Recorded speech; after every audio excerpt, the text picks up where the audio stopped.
¿De qué estuvimos conversando la semana pasada? ¿Se recuerdan de ese libro de Roger S. Lee que cada vez que uno lo va leyendo se va como apasionando más en la medida en que lo va eh, mirando, revisando? Siempre hay cosas, yo de mis notas que vuelvo sobre el libro de S. Lee. No sé, dejo abierto el micrófono. Hola Gaby, ¿cómo estás de salud?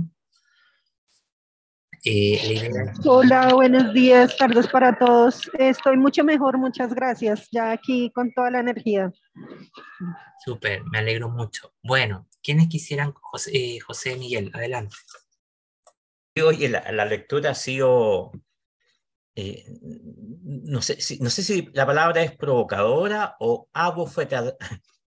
Ha sido como una bofetada en términos de mirar mis propias prácticas, de decirme, eres un ignorante y reflexivo, como que todas esas cosas me han pasado, ¿no? Sobre todo leyendo el capítulo, haciendo la tarea de leer el capítulo 6 en términos de nuestras propias prácticas y de las cosas en las cuales uno ha participado cómplicemente y de una cierta inocencia o de un cierto candor de sentir que uno lo está haciendo bien. Pero hoy día se propone este señor Slim nos propone una mirada de mirar las cosas de una manera distinta y de preguntar. Y algunas intuiciones que yo tenía también, ha sido en ese sentido para mí una lectura, sí, en ese sentido viene esto de la provocación, pero también de un remesón en términos del abordaje. Y también de empezar a hacer la pregunta, entonces, ¿cómo construyo, cómo puedo avanzar en términos de construir una propuesta a partir de esta crítica, ¿no? De este pensamiento crítico? Y eso es lo otro que también en términos teóricos eh, me ha hecho repensar en muchos autores que uno conoce aisladamente y como que de repente no los asocia o no los vincula en tener una mirada crítica sobre lo que han sido los procesos de inclusión en lo que uno ha estado haciendo. Así que en eso ha sido muy, muy, muy, muy interesante. Lamento no haberlo leído antes. Lo tuve por mucho tiempo ahí porque alguien me lo recomendó guardado y ahí quedó. Lo contaba el otro día. Pero eso me ha pasado con este texto. Ha habido de volverlo a leer, de seguir trabajando en ello y repensando lo que he hecho y lo que estamos haciendo. Súper. Bueno, eso le pasa a uno. A mí me pasó algo similar cuando lo leí por primera vez, por allá por el 2015. Lo que me cautivó de este libro fue como encontrar una solidez que no es habitual hasta ese entonces de poderlo, sí, Lorena, ya comenzamos hace un par de minutos, de poder encontrar lo habitual en los discursos sobre inclusión, ¿no? Que por lo menos en el contexto nacional, a diferencia de Argentina, en el ámbito académico es una cosa, ha sido siempre muy plana y muy como reduccionista, leyes, decretos, no problematizarse en torno a las cuestiones fundamentales. En cambio, en Argentina, bueno, también eso se hace, pero en la academia hay ciertos, a los que yo pertenezco por lo menos, se debaten otras cuestiones y lo piensan y se van en la volada, pero, y aunque no cambiamos nada en el mundo, pero por lo menos hacemos el ejercicio, ¿no? Pero acá no. Luis Jesús, adelante.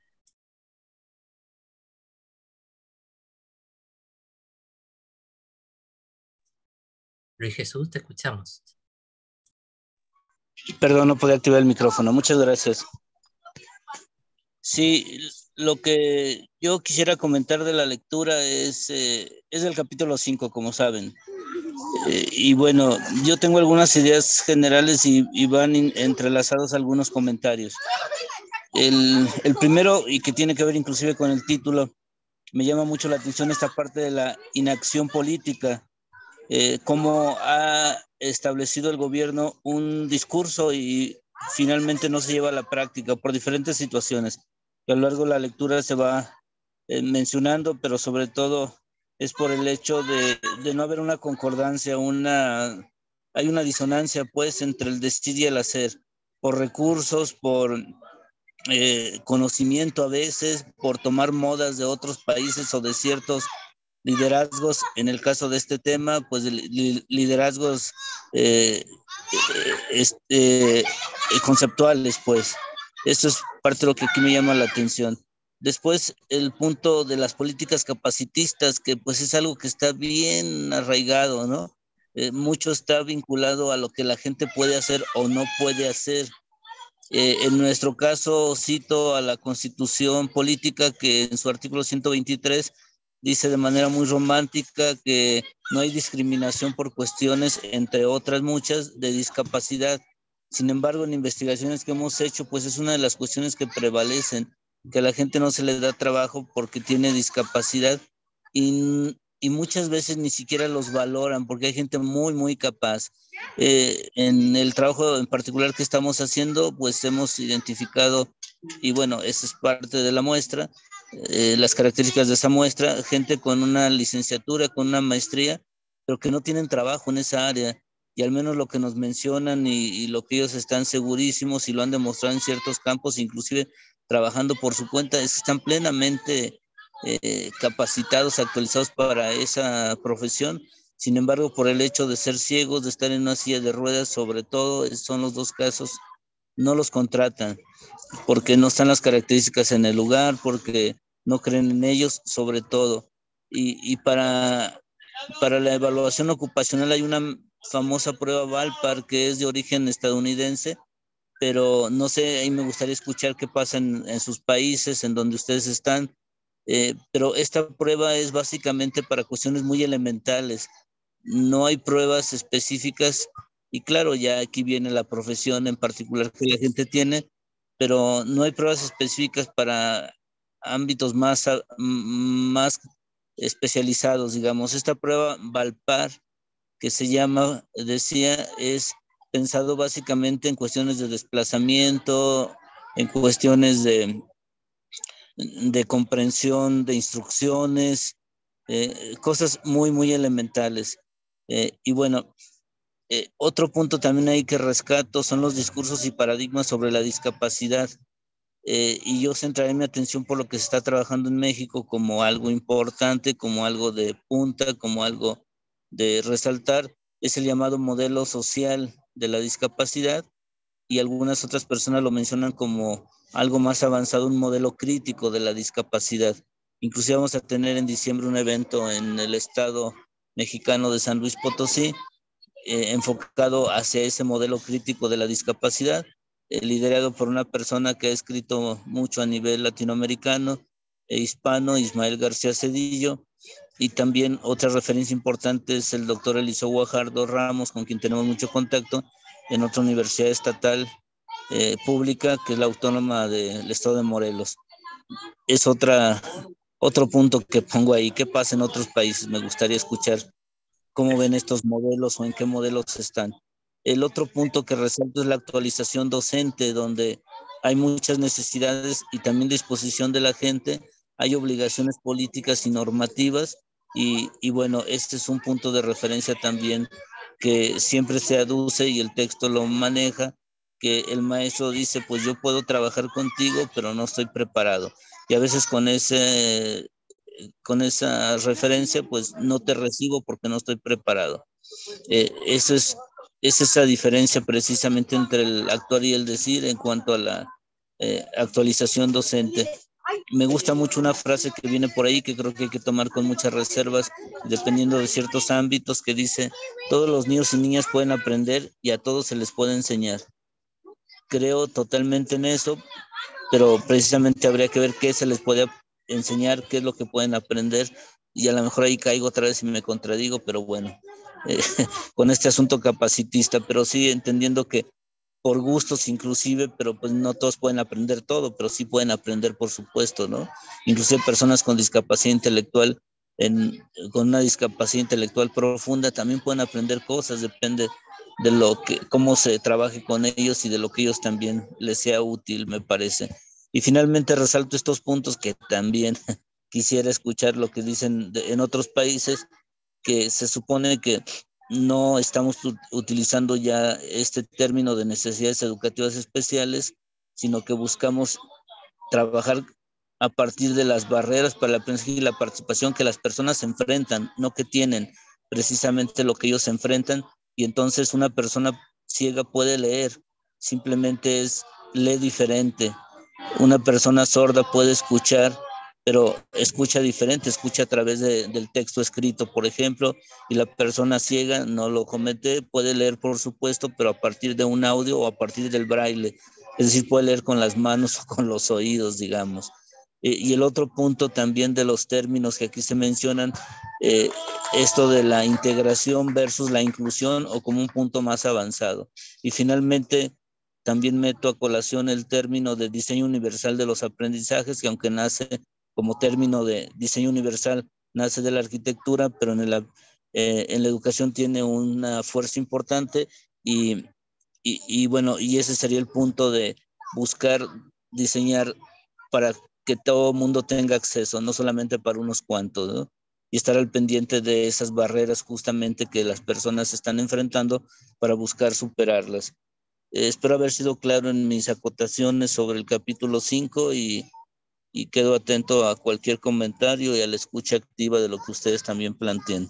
Muchas gracias, Aldo, y muchas gracias, grupo. Muchas gracias, José Luis. A mí me gustaría que pudiéramos rescatar ideas del texto más que preocupaciones, o nuestras preocupaciones las conectemos con ideas nucleares del texto, ¿ya? Porque mucho de lo que se está comentando obedece a un gran universo de posibilidades que no están siempre declaradas en estos capítulos. Hay muchas más cuestiones puntuales, específicas, que el capítulo aborda. Y bueno, te agradezco, José Luis. Vamos con Lorena, que tiene su mano arriba. Sí, yo quería aprovechar, bueno, primero, buenas tardes a todos. Quería aprovechar primero algo que puso ahí Luis Jesús relacionado con la capacidad, lo pone no estamos preparados para. Lo puso ahorita en la formación de docentes, pero yo empezando el capítulo 5, veo también cuando el capítulo empieza, que nos empiezan a hablar un poco de cómo lo abordan los países en desarrollo y los países desarrollados. Entonces decía que en los países pobres el énfasis está en la acogida, acojámoslos a todos, resolvamos después cómo hacer lo posible con lo que se tiene. Y en los países desarrollados, hablaba de Australia en ese momento, antes de permitir el acceso a los estudiantes, se preocupan por los recursos. Aquí esto hablándolo básicamente de recursos, pero también antes hablaba que la enseñanza diferenciada debería comenzar por la planificación de la enseñanza partiendo de la familiaridad con los pros y contras de cada niño concreto. Entonces ahí yo miraba que habían como dos cosas básicas. Una es que esto que nos están pidiendo como de poder empezar a relacionarse y dar respuesta a los pros y los contras de cada niño concreto requiere una estructura más allá que solamente el docente estar o no preparado para eso. ¿Qué quiere decir? Voy a hablarlo con la escuela o el colegio aquí en Colombia, donde tenemos dos modelos distintos, la escuela pública y la escuela privada. Nosotros en Colombia realmente es muy parejo. Muchas personas estudian en la escuela privada porque tiene una mejor proyección y calidad que la escuela pública. Pero siempre está la misma referencia y la misma estructura base, y es cuál es la cantidad de niños por salón que usted debe tener para poder dar respuesta a pro de los contras de un niño en particular, cuáles son los tiempos que se le dan a los profesores para poder estructurar esa mirada sobre un niño, porque si no se le dan esos tiempos pagos, porque usualmente aquí no son pagos, aquí se pagan las horas dictadas, pues no sé cómo es en sus países, pues estos niños que requieren una mirada que deberían ser todos, como lo muestra ahí el proceso, pues eso quedan a cargo del docente básicamente. O sea que no es solamente si el docente está preparado o no está preparado, sino si el sistema administrativo le está permitiendo al profesor adentrarse en eso. Con lo económico, yo miraba ahí cuando decían las cosas que me problematizan un poco, y es las dos miradas son complejas. Aquí se mira mucho el acceso, o sea que nos dicen que entren los niños, entran a la escuela y después miramos a ver qué pasa con ellos. Cuando están en la escuela pública, pues es muy complejo saber qué pasa con ellos, es demasiados niños por salón, son unos profesionales de apoyo que no trabajan de base en las instituciones, sino que son contratados para unos periodos como de evaluarlos, ayudar a hacer el PR que se llama aquí, que son los ajustes, y se van. Y eso no puede funcionar así. O una sola docente de apoyo para demasiados estudiantes de una o dos instituciones educativas.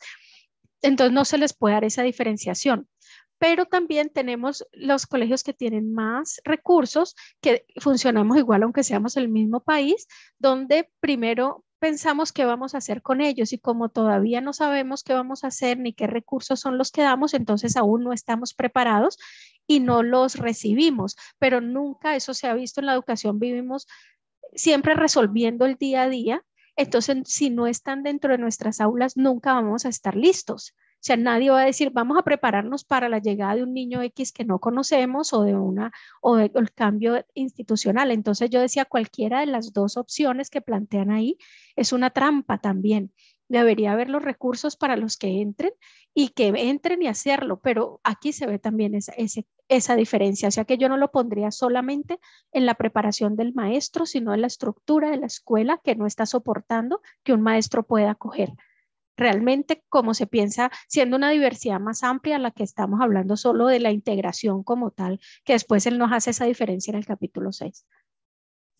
Sí, gracias Lorena, muy importante eso que tú estás mencionando, porque él en la página 160, en el primer párrafo y en el segundo, él comenta eso, entonces dice que la política es el reconocimiento de un cambio retórico de la integración a la inclusión. Entonces, en nuestro sistema educativo, esto es lo único que han consolidado, porque si atendemos a la premisa que él hace a lo largo del libro, la inclusión busca movilizar otras formas, otras racionalidades de entender la escuela, de entender el aprendizaje, y él tiene una preocupación interesante por entender cómo funcionan esas estructuras educativas, ¿no?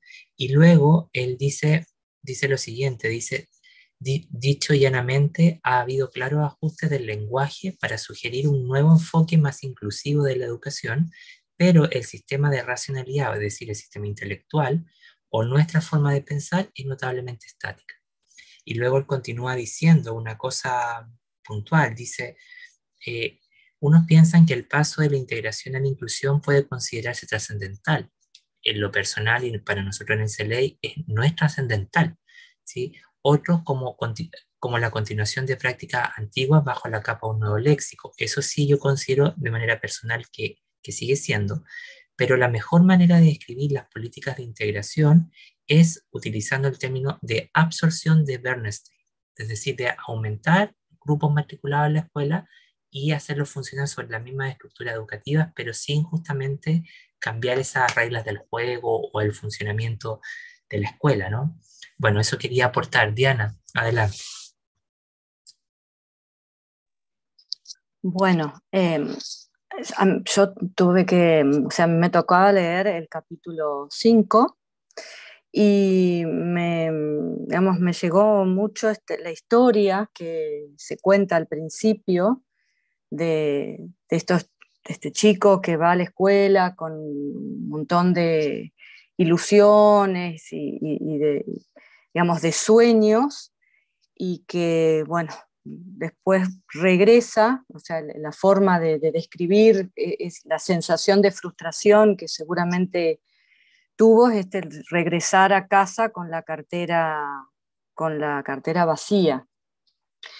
Y si bien, o sea, vuelvo sobre esta cuestión de que el libro está pensado para, me parece, contextos de escuela primaria y con o sea, es un contexto muy diferente en el que yo, digamos, trabajo, y el tipo de estudiantes con los que yo trabajo, sigo encontrando también en este otro capítulo, o sea, estos ejemplos, si bien son de contextos diferentes, o sea, podría cambiar muy poquito y tener una historia muy parecida con estudiantes universitarios que, a pesar de tener una universidad como la que estuvimos hablando antes de empezar, que yo diría es inclusiva porque, digamos, no está poniendo ni barreras ni económicas, ni siquiera una barrera para el ingreso en cuanto a poder medir conocimientos previos.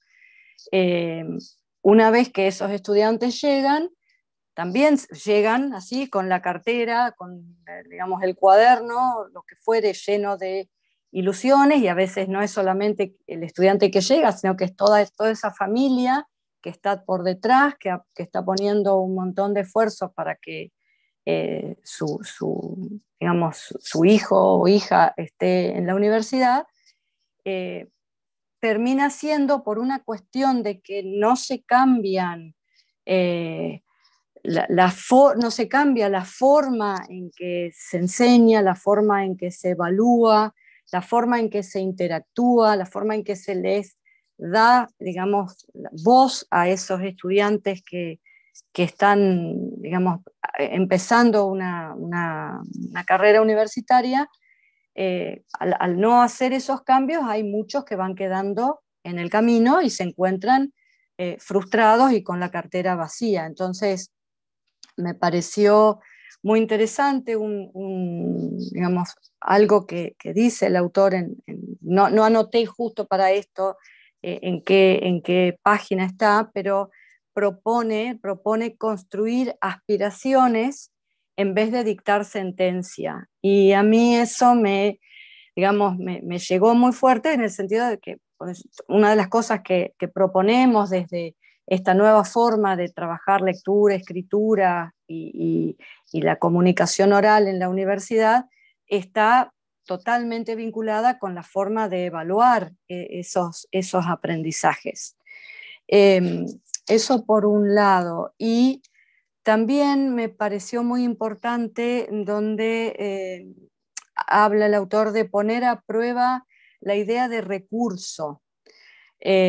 Porque nosotras también siempre estamos esperando tener recursos económicos porque pensamos, bueno, si queremos, por ejemplo, poner un centro de escritura, necesitamos recursos para tener ese centro de escritura. Si queremos traer a un invitado especial o a algún autor, necesitamos recursos, pero bueno, acá el autor propone, bueno, generar recursos de esperanza que, bueno, de alguna manera, más allá de que siempre necesitamos esos otros recursos económicos, también hemos logrado, digamos, armar un pequeño grupo, una red, donde, bueno, trabajamos y le ponemos mucha energía justamente con esa esperanza de lograr hacer algún cambio en nuestras universidades. Y también me gustó mucho, sobre todo que yo vengo desde el área de las lenguas y demás, me gustó mucho donde dice que los académicos juguetean con el lenguaje y las ideas, y muchas veces pienso, bueno, si realmente con esto de, bueno, reunirnos acá, charlar, nos ponemos, hacemos una especie de catarsis, también escribimos mucho, hacemos actividades, pero bueno, hasta dónde logramos, haciendo, digamos, esos juegos de lenguaje y poniendo en limpio nuestras ideas, hasta dónde realmente logramos cambios. Yo creo que algo se va logrando de a poco, a lo mejor uno no lo va a ver en su vida laboral, tal vez durante la jubilación, o a lo mejor lo verá otra generación, pero bueno, creo que sí, y en esa, digamos, y quiero como hilvanar esta cuestión del jugueteo con el lenguaje y las ideas, que realmente me dio un poco de pena, pero también me causó gracia esos eufemismos utilizados, que da los ejemplos de la sala, no sé, de los osos, de los ositos que van bien, que están saludables, los ositos que se enfermaron, y los ositos, no, algo así era, que los ositos que encallaron o que se ahogaron, para aludir a diferentes grupos de chicos sin inconvenientes, u otros que podían tener alguna cuestión. Eso me pareció, digamos, me causó gracia, pero en realidad me causa mucha pena, y que realmente son cosas que sí ocurren, que pasan, ¿no?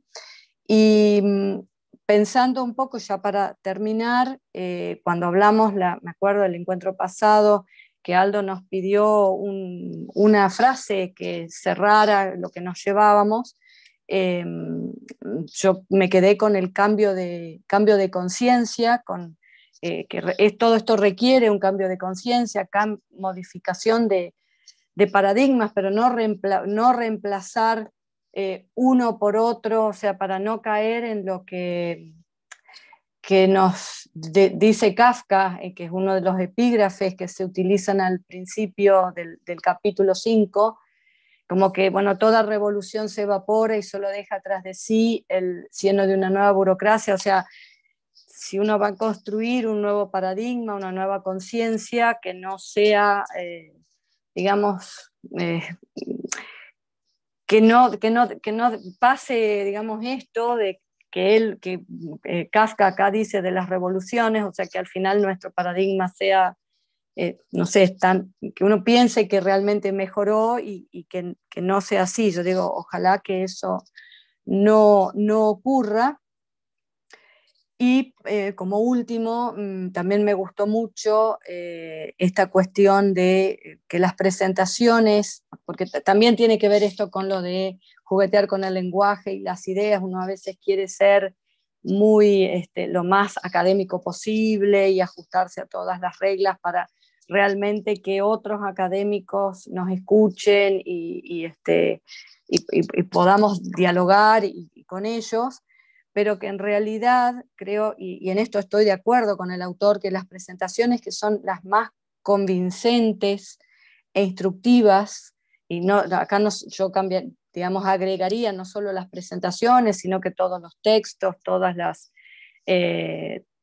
actividades que llevemos adelante, son las que son más convincentes e instructivas, son aquellos.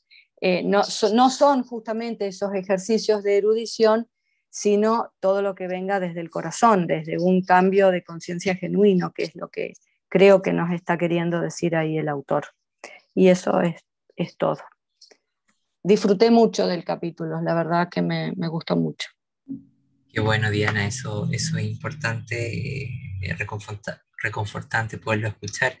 Bueno, no sé si alguien quiere aportar algo a lo que Diana estaba comentando, diciendo, pero yo, si me permiten, yo del capítulo 6, yo hice una conexión con lo que tú estabas señalando, Diana, y él, la página 161, en el segundo párrafo que viene después de la cita grande que aparece en la página 161, él dice textual: como he sostenido a lo largo de este libro, las administraciones educativas son cómplices con la tarea de calibrar y categorizar a los jóvenes para los futuros sociales o desenlaces sociales. Y esa idea me parece poderosa, porque a veces nos olvidamos que las instituciones educativas generan un destino social. En la medida en que somos conscientes de eso, ya parafraseando a Diana, podemos justamente cautelar o tomar mejores decisiones, ¿no? Y después le agrega, dice: la educación inclusiva no es un problema técnico que resolver mediante un conjunto de medidas compensatorias, sean adaptaciones curriculares, disposición física a la escuela, la forma de la prueba y la provisión de ayudantes para interpretar lo mejor que puedan las instrucciones del maestro. Y yo creo que todavía estamos muy pegados en la imaginación pedagógica, en trabajar en términos de asimilación y de responder a estos problemas desde un punto de vista, punto de vista técnico, ¿no? Gaby, te escuchamos.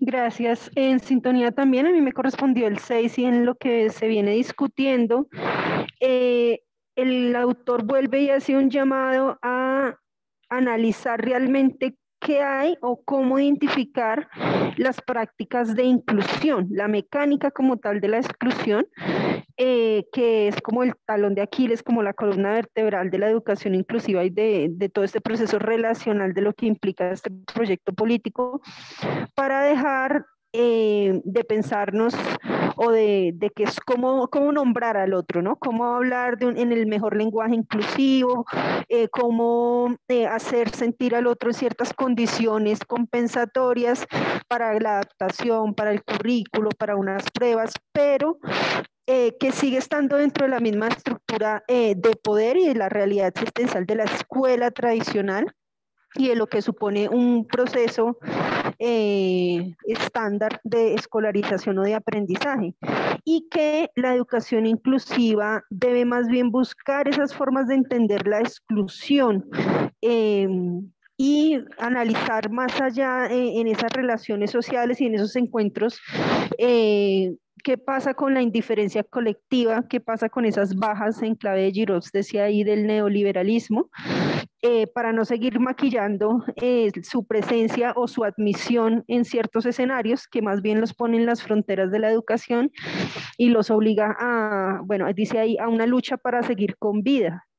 Y cómo los sistemas educativos y toda la administración pone unas condiciones, ¿cierto? Técnicas en términos de compensación, pero que dejan totalmente de lado en esa experiencia humana de estar con el otro, esas prácticas excluyentes de categorización, del déficit, del diagnóstico que venimos arrastrando de la mirada más asimilacionista de la integración. Y que esa educación inclusiva debe ser una lucha política, pero también un cambio cultural. O sea, mientras eso no se dé, y ojalá de una manera natural, con un valor educativo y social, pues vamos a seguir viendo al otro y viéndonos todos desde esa lástima, desde esa caridad, desde esa mirada, decía, de la educación para todos, ¿cierto? Para seguir diciendo que estamos ayudando, que estamos apoyando, que hay una confianza y que las masas crean que estamos haciéndolo muy bien, pero que en realidad lo que estamos haciendo es como decorando desde la mirada romántica, no desde el discurso, esa llamada de la educación para todos desde la política pública, que suena muy bonito, que suena interesante, que todo el mundo se acoge a eso, pero lo que hace es seguir transformando esa mirada del capital y del capacitismo y difundir el fraude, decía el autor ahí. Casi entro en shock porque es la bandera que acá en Colombia en todo lado, ¿no? En cualquier discurso, política, análisis del rector, estamos trabajando por la educación para todos, ¿sí? Y es la frase cliché y pareciera que todo el mundo tiene como claro eso, como por dónde y qué, pero igual seguimos arraigados en esas prácticas compensatorias de, bueno, el profe hagamos esta adaptación, haga este ajuste y una admisión por cupo por poblaciones categorizadas y listo. Pero ya en la vida y en el encuentro como tal de la clase, de la vida universitaria, pues una y mil prácticas excluyentes que no se están analizando como tal a profundidad. Bastante bien, Gaby, todos los puntos que ilustras del capítulo. Te agradezco ese recorrido. De hecho, hay una cosa bien importante en lo que tú señalas ahí, que él lo comenta, ¿no? En el fondo, y dice que esta idea de la inclusión se ha convertido como en un concepto universal, dice él, que representa un valor puro, casi como una idea sacrosanta, como un superhéroe que todo lo va a venir a resolver, ¿no? Y que no admite grados, condiciones ni límites, y eso es lo que hace que estemos atrapados en uno de los tantos problemas que tiene, que a todos lo llamemos inclusión y se genera una gran política de todo vale, pero en la realidad no estamos apuntándole a esos nudos críticos que tú señalas. Y sí me parece importante rescatar una idea que está en la página, me parece 163, cuando él dice, se pregunta por qué grupos ingresan a la escuela regular, ¿no? ¿Cuáles son los grupos? Es decir, hacer una definición más allá de estas formas de categorización para las cuotas, ¿no? Y luego él se pregunta y dice, bueno, la educación inclusiva era y sigue siendo para muchos activistas e investigadores un intento de insinuar un discurso y un enfoque democrático en las decisiones educativas. Pero después lo dice con más crudeza, dice, las formas alternativas de ver la cuestión de la discapacidad y el fracaso escolar desplazan la teoría y las prácticas educativas especiales tradicionales que enfatizan el defecto, el diagnóstico experto y la corrección. Y cierra diciendo, la diferencia no solo se considera natural, sino que promueve como un valor educativo y un cambio social, ¿no? Entonces, la medida en que nosotros podamos entender eso que tú hacías ver, de entender cómo funciona la exclusión, podríamos a lo mejor dar respuestas más imaginativas a esta diversidad de problemas, ¿no? Estela, adelante.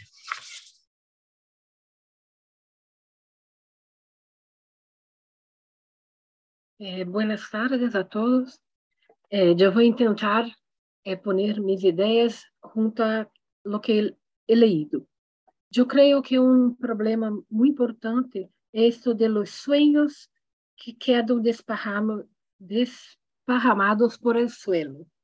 Porque yo pienso que muchas veces, cuando hablamos de inclusión, pensamos dar todo igual a todos, pero eso es imposible.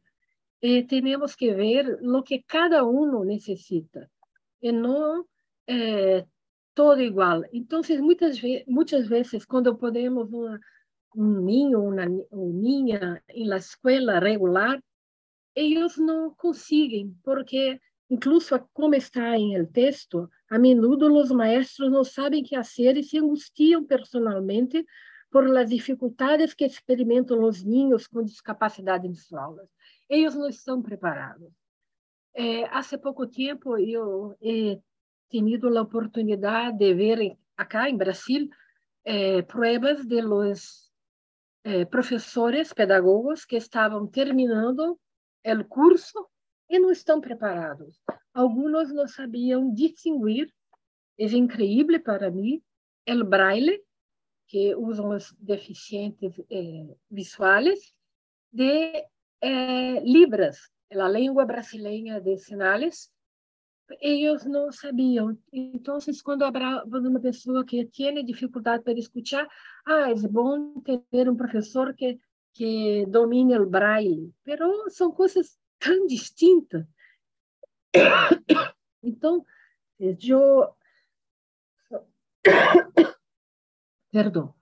observo que os maestros não estão preparados. E quando recebem os ninhos, não conseguem, não sabem o que fazer. Este é um problema. Eu penso, um dos principais. Uma outra cosita é que há alguns anos acá em Brasil, nós temos algumas escolas especiais e não vamos a cerrar as escolas. Pero isso é um outro problema, porque algumas pessoas, esta escola é a melhor para ela. Não todos são iguais. Para uns é melhor uma escola com inclusão, para outros não. Então, são duas escolas aqui em Rio de Janeiro que são referências. Uma para as pessoas que têm problemas de audição, ¿es audição que se habla? Estou segura. Outros, os visuais. E nessas escolas, há professores especializados que eles ensinam, por exemplo, a los que têm problemas visuais a caminhar, e les ensinam a ter autonomia a eles. E depois, eles passam a uma outra escola, quando estão maiores, regular para o ciclo médio, regular, pero allá já dominam o braille, compreendem, têm as bases. Então, eu penso que nesses casos são importantes essas escolas, porque a inclusão muitas vezes se transforma em uma exclusão, porque o niño entra em uma escola que não tem pessoas buenas para assistirlos, ok? Pero eu penso que cada caso, por isso na classe passada eu disse acerca de libertar, eu creio que as famílias necessitam ter liberdade para elegir o melhor para sua família, seus filhos, porque muitas vezes o melhor é estar junto a um grupo que é especializado, outras vezes não. Então, há alguns trabalhos, por exemplo, de pessoas que não escutam e que vão a uma escola regular. Eles dizem que nas classes de história, geografia, é ok, pero em classes de matemáticas ou física, química, é muito difícil, porque não sabem se miram o quadro e o professor regular ou se miram o intérprete. E se quedam confusos, ok? E uma outra cosita que eu queria destacar, que eu penso é muito importante, porque pode assistir de formas diferentes a las diferentes pessoas, porque todos nós outros somos diferentes, não há dois iguais. É que quando habla de las técnicas de comunicação mediante linguagem hablado, impresso e multimédia. Eu creio que isso temos que considerar em cada caso, ok? Em las escolas acá em Rio de Janeiro, las de município de Rio, las públicas, tienen muitas vezes melhor estrutura do que algumas particulares, porque têm salas especiais que atendem os alunos. Isso está sendo muito bueno para, por exemplo, os alunos do espectro autista. Para eles é muito bueno isso, porque en el contraturno o el mismo turno tiene uma assistência personal que les ajuda em esto. Eu não trabalho diretamente com essas pessoas, pero mis orientandos, eu tenho orientandos de mestrado e doutorado que trabalham diretamente com autistas, deficientes visuais, incluso dessas escolas especializadas de las outras, e eu he aprendido muitíssimo com eles acerca disso e dessas dificuldades que muitas vezes têm em las classes regulares. Eu não sei se me fiz entender, compreender, pero eu estou tentando. Gracias. Gracias. Yo te entendí muy bem, no sé los demás. ¿Sí? Parabéns. Gracias. Bueno, sí, yo creo que hay un punto que Estela trae a colación y que también José Luis, no sé si está por acá, Luis Jesús, perdón. Él mencionaba que es el tema de la formación docente. Yo creo que no solamente los profesores no estamos formados en esta área, sino que carecemos de muchos conocimientos que son realmente transformadores. Cuando uno trabaja con profesores del sistema educativo en capacitaciones, uno se da cuenta que les cuesta mucho interpretar el aprendizaje, decir por qué el niño fracasa en lectura, por qué fracasa en matemática. Entonces hay una serie de cosas que no son solamente la inclusión, sino que son cuestiones, porque la inclusión en la escuela es como una cosa técnica, ¿no? Poner niños, hacer adaptaciones, cambiar recursos, pero hay muchas otras cosas que a mí me parecen sustantivas que no están siendo consideradas en la formación de nosotros los profesores. Lorena, adelante. Sí, escuchándolos también me pregunto, y una de las preguntas que me hice cuando en el capítulo 6 hablábamos un poco de el significado profundo de la inclusión, de este cambio cultural, de este cambio realmente de estructura social, cultural, mental, y yo me preguntaba si la inclusión en esa forma de profunda le corresponde a lo educativo. O sea, realmente creo que se le está tratando de dar a lo educativo o a la escuela o aquí uno pues por bien a la universidad como un rol mayor del que realmente puede tener. Es como, no sé si pasa en donde ustedes que todo fenómeno social que ocurre, ahí mismo la escuela debe responder a él. Los estudiantes están teniendo altos grados de violencia, la escuela debe hacer eso. Aquí hay cambios políticos que tienen que ver con los acuerdos de paz, con lo que sea, eso se tiene que enseñar en la escuela. La escuela se vuelve como el que debe responder absolutamente todo lo que pasa. Y aquí entonces yo me preguntaba si la inclusión en su forma profunda es un cambio de estructura social, ¿por qué se la estamos dejando a la educación como responsabilidad? Cuando no solo le corresponde a educación. Esa era como la pregunta que me hacía el texto. Y ese es un buen punto, Lorena, el que tú tocas, porque la naturaleza de la inclusión es naturaleza estructural y relacional. Pero ahí hay un problema que atañe a la educación, que tiene que ver con algo que en la filosofía política se llaman las reglas de funcionamiento institucionales de la sociedad. Y en el fondo es la que define cómo va a funcionar la estructura económica, cultural, política, y esas mismas reglas y generan como unas reglas micro que son las que, sí, las mismas reglas, pero micro son las que condicionan el sistema educativo. Entonces, de alguna manera, tenemos reglas de funcionamiento institucionales de la sociedad que van a impactar en las reglas de funcionamiento del sistema educativo en su conjunto. Entonces, eso trabaja como una cosa, como un matrimonio que no se puede disociar. Entonces, por eso si en la sociedad tenemos segregación, tenemos problemas de violencia, la escuela va a heredar eso, ¿no? Pero aquí hay que hacer una crítica anterior a esto que yo estoy diciendo, que es lo que tú dices, ¿no? Reconocer que la génesis de la inclusión no es un tema pedagógico, como se piensa y que se va a resolver así por tener los niños juntos, porque la verdadera inclusión se hace carne cuando los chicos salen de la escuela, ¿no? Y estoy hablando de un chico con discapacidad intelectual, estoy hablando de un estudiante que vive en un sector altamente vulnerable, por ejemplo, y lo que más vemos es que la escuela en ese sentido tiene un bajo impacto.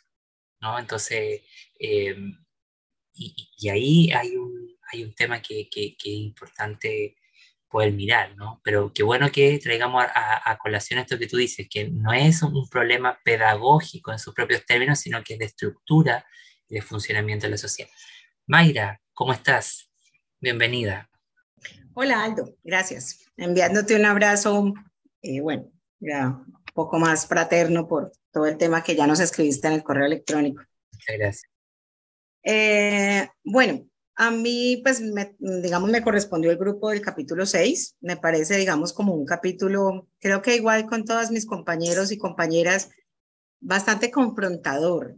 Digamos que me parece bastante cuestionable todo ese tema de que, digamos, no es por falta de la legalidad que la educación inclusiva no existe. O sea, es decir, existe desde lo legal, pero entonces empieza como ese dilema que alguna vez discutía por allá en el pregrado con mis compañeros.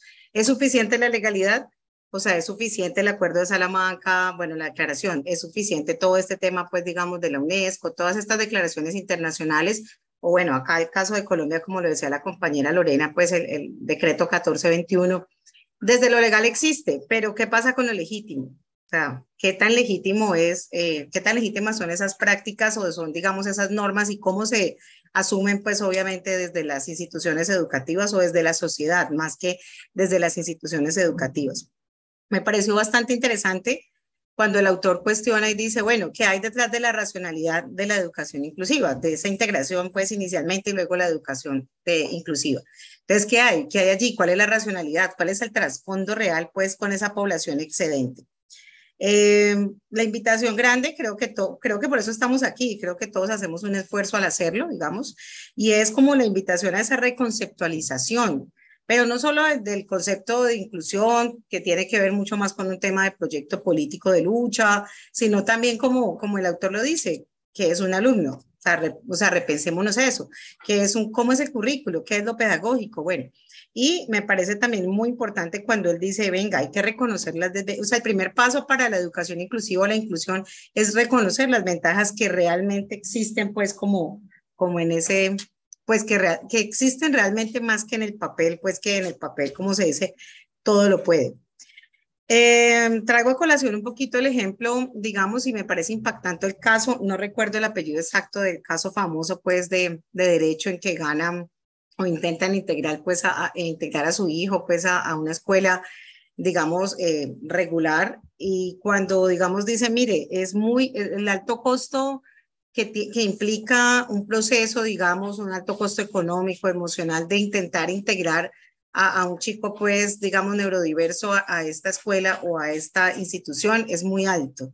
Entonces, cuando él dice, yo le hubiera mejor a la familia, ha dicho que no lo hubiera hecho, pero en últimas también es parte como del proceso. Entonces, creo que la invitación es grande. Cuando también me impacta, digamos, cuando dice, mire, hay que transformar la escuela. Pues es la sociedad, ¿no? Pero empecemos como por la escuela, que es lo micro. Cuando él dice, mire, hay que transformarla porque la diversidad no debería ser algo, o sea, la diversidad no debería ser algo anormal, sino al contrario, la diversidad debe ser algo muy natural. Y hablando un poquito ya para finalizar del alto costo emocional, económico, es bastante, digamos, como cuestionable cuando él dice, ¿a qué costo vamos a pelear por la ley? Digamos, hablemos acá pues como de la Corte Constitucional, que es el máximo organismo que genera las sentencias y todo, de integrar un chico en una institución en que no es de su agrado, no es del agrado el chico para la institución, pero finalmente pues uno quiere hacerlo porque quiere marcar como un camino. Y siento y percibo, digamos, el alto costo también tiene que ver con la estandarización, y eso lo hemos visto todo el tiempo, o sea, siempre queremos, desde la escuela queremos estudiantes homogenizados.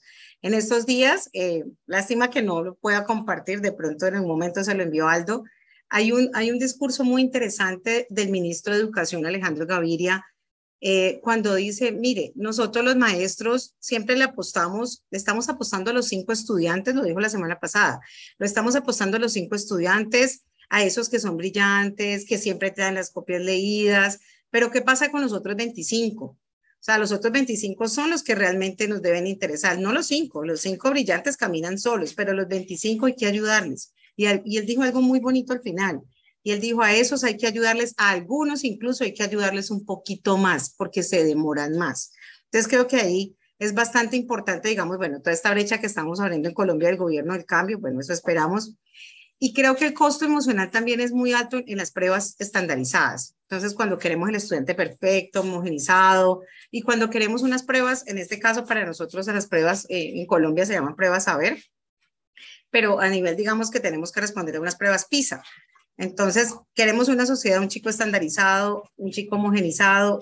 ¿Y qué pasa? Entonces, ¿qué pasa con nuestros chicos neurodiversos? Que esas pruebas PISA, algunos no van a alcanzar los resultados que esperamos, o hablemos de las pruebas saber. Entonces, creo que el alto costo es muy fuerte, y sí creo que el llamado es urgente, pues, como empezando, pues creo que por eso estamos acá, pero como poder multiplicar esto y volverlo una bolita gigante de nieve. Sí, mientras yo te escuchaba, Diana, Mayra, perdón, me pasaba que hay una parte en este libro, no sé si en los capítulos de hoy, pero que él habla sobre el individualismo metodológico y la biopolítica, algo así en una parte de estos capítulos él habla. Y él dice justamente eso, ¿no? Dice que el sistema educativo está hecho para esa eficiencia o es eficaz a través de esa operación. Entonces lo que hace, y a la gente además le cuesta mucho pensar y reconocer que uno es una unidad singular. De hecho voy a contar una anécdota. El día miércoles pasado yo voy a hacer una curatoría en un museo importante de acá de Chile sobre la inclusión, para que la gente entienda la inclusión en sus propios términos. Ya no sé qué va a resultar de eso, ya lo único que espero es que no me tiren huevos, tomate, pescado, pero sí. Entonces, mientras hablaba con la gente de la que se encargan de la curatoría, en el fondo, ¿ya? Ellos les costaba mucho entender la inclusión en estos términos de lo que lo estamos hablando. Para ellos es como un sistema dual. Acá está lo estable, y a esto estable se agregan más grupos. Entonces, cuando yo les decía, oye, eso es parasitario, eso es infértil, ellos seguían pensando, y yo les digo, pero si todos somos singularidades múltiples, les costaba mucho entender esa idea de que la condición plurindividual del humano, las múltiples maneras de existir.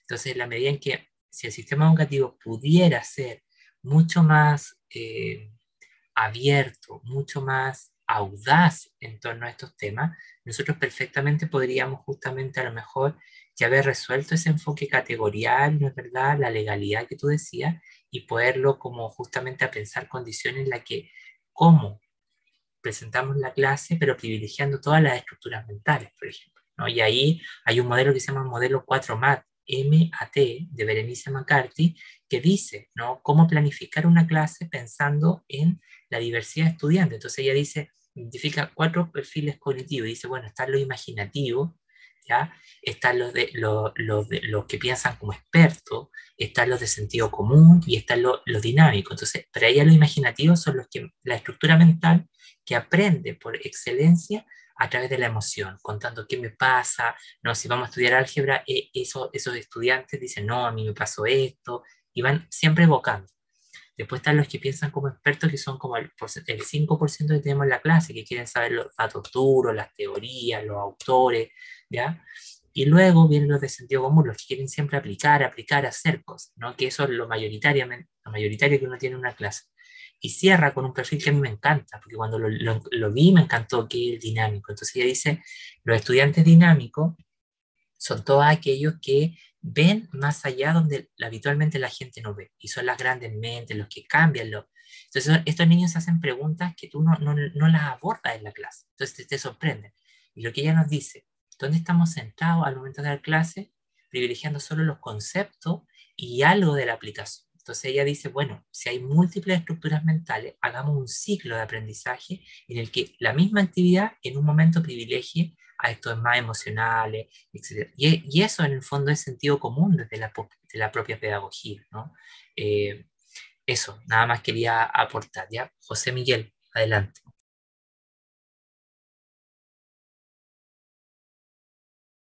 Estás muteado, ahora sí. Sí, es que me quedé pensando en el ejemplo que estabas contando, que igual tiene, volvemos al tema de, claro, las soluciones, lo concreto, ¿no? Cómo esto se juega al final en el momento organizativo de la clase, y que hay hartos modelos dando vuelta, ¿no? Y ese modelo puede tener igual el riesgo de colocar nuevas etiquetas a los estudiantes. Siempre está el riesgo de la etiqueta, como que nos gustan las etiquetas.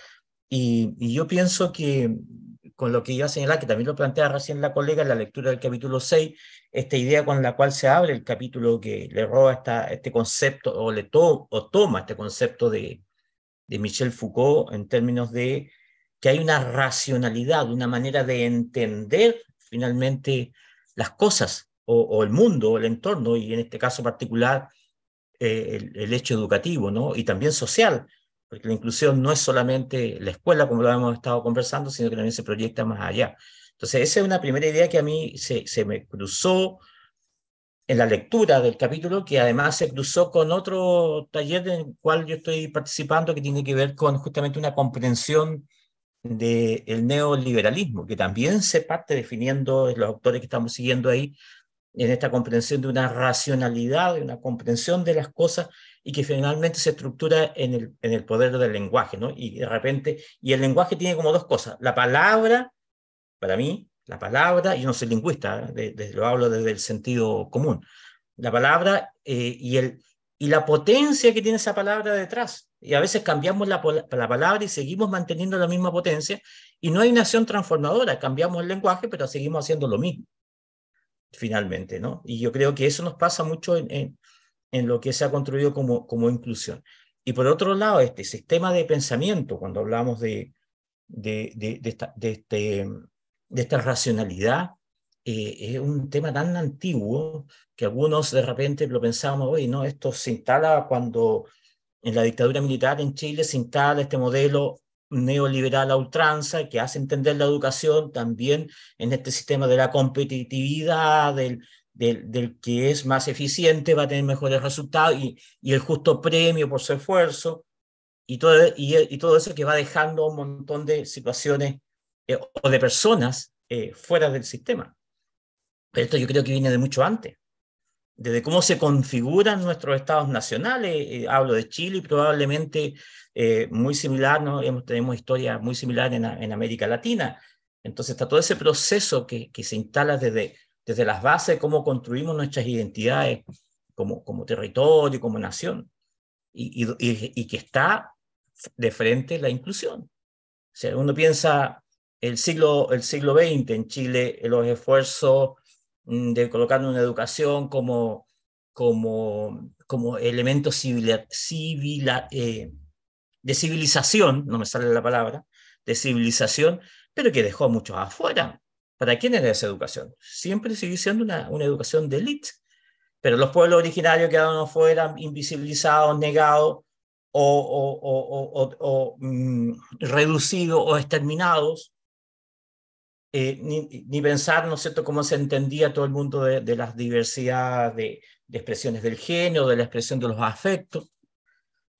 También invisibilizados en un mundo paralelo, ¿no?, oculto del silencio, y perseguidos y exterminados, hundidos en el mar, como pasó con el gobierno por allá por los años 30, si no me equivoco, González Videla, que un día echaba al mar a los homosexuales, ni las mujeres ni hablar, como que las mujeres no tenían deseo.